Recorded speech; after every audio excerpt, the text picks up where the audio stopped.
नमस्कार दोस्तों, आज गोरखपुर जनपद में हम लोग राज्य कर्मचारी संयुक्त परिषद उत्तर प्रदेश के अध्यक्ष हैं रुपेश कुमार श्रीवास्तव जी। इन लोगों ने जो विरोध प्रदर्शन किया है बढ़ते निजीकरण को लेकर के, उसी संबंध में हम चर्चा करेंगे। सर बताएं, क्या मांगे हैं आपकी और क्यों विरोध कर रहे हैं? देखिए, बिजली विभाग का निजीकरण किया जा रहा है, जिसको लेकर राज्य कर्मचारी संयुक्त परिषद के बतौर अध्यक्ष की हैसियत से मैं विद्युत विभाग के किए जा रहे आंदोलन में आपका समर्थन करता हूं।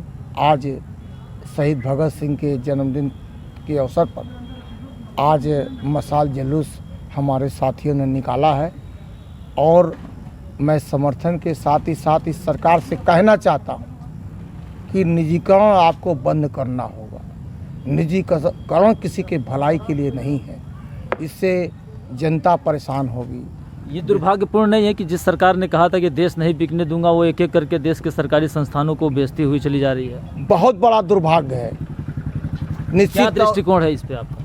मेरा दृष्टिकोण है ये, सरकार बेच के इस देश को अगर इसी तरह बेचती रही तो इस देश को बर्बाद कर देंगे। क्यों कि औने पौने दाम पर डाटा यदि कहा जाए तो बहुत ही शर्मनाक है। इस तरह से बड़ा मुझे तजुब होता है कि माननीय प्रधानमंत्री मोदी जी और माननीय योगी जी राम राज की कल्पना उन्होंने किया था। अपने सरकार में एजेंडा था कि राम राज लाएंगे। आज राम राज कहाँ है? आज हर विभाग निजीकरण की तरफ है, न सिर्फ बिजली विभाग। आज तो बिजली विभाग के साथ ही शुरू से संघर्ष पर उतर आए हैं, लेकिन और भी विभाग निजीकरण के हाशिए पर हैं। और निश्चित तौर से मैं सरकार को कहना चाहता हूं कि वो दिन दूर नहीं, राज्य कर्मचारी भी सड़कों पर उतरेंगे और सारे लोग, हम तो कहेंगे कि पूरे देश के नेता आने वाले दिनों में इकट्ठा हो रहे हैं, क्योंकि हमारा सब कुछ बर्बाद ये सरकार करने पर तुल गई है। चाहे आप खुद एक राज्य कर्मचारी हैं जी, क्या लगता है सरकार के ऐसा करने के पीछे मंशा? सरकार को इसके पीछे निश्चित तौर से मंशा नियत बुरी है। वो सिर्फ अपना जो चुनाव आ रहा है, चुनाव का फंड इकट्ठा करने के लिए ऐसा हो रहा है। उनको डायरेक्ट बड़े बड़े अंबानी जैसे लोग, अब आप सोचिए, ट्रेन पटरी हमारी, घर हमारा बना बनाया, और उस पर ट्रेन चलाने में वो फ़ायदा उठाने में वो फ़ायदा नहीं तो क्या करने आ रहे हैं? निश्चित तौर से प्राइवेट जो बिजली लेगा तो क्या बिजली आज हम लोग जनता को जो जिस दर से बिजली दे रहे हैं, क्या उस दर से दे पाएंगे? इस बात की गारंटी दें, कतई नहीं दे पाएंगे। वो बिजली का दाम 10 रुपया हो जाएगा, दुगना हो जाएगा। और आज जनता भी नहीं समझ पा रही है। जनता को लालीपाप इधर उधर के मुद्दों पर घुमा दिया जा रहा है, चंद राशन पर घुमा दिया जा रहा है, लेकिन इसी तरह घुमा के जनता का नुकसान हो रहा है। और बच्चों का तो बिल्कुल शोषण है। हमारे नौजवान बेरोजगार पढ़ लिख के, चाहे वो MBA हो, MCA हो, BCA हो, BBA हो, किसी BTech हो, किसी डिग्री का कोई महत्व नहीं रह गया। क्यों कि संविदा पर जो ये नियुक्ति करने का ड्रामा कर रहा, अभी तो उन्होंने कहा है कि नहीं, हम संविदा पर नहीं करेंगे। अब ये बैक फुट पर आई है सरकार, लेकिन हमने उस पर पूरे प्रदेश के राज्य कर्मचारी की ओर से ललकारा है कि हम विधान भवन का भी घेराव करेंगे अक्टूबर माह में।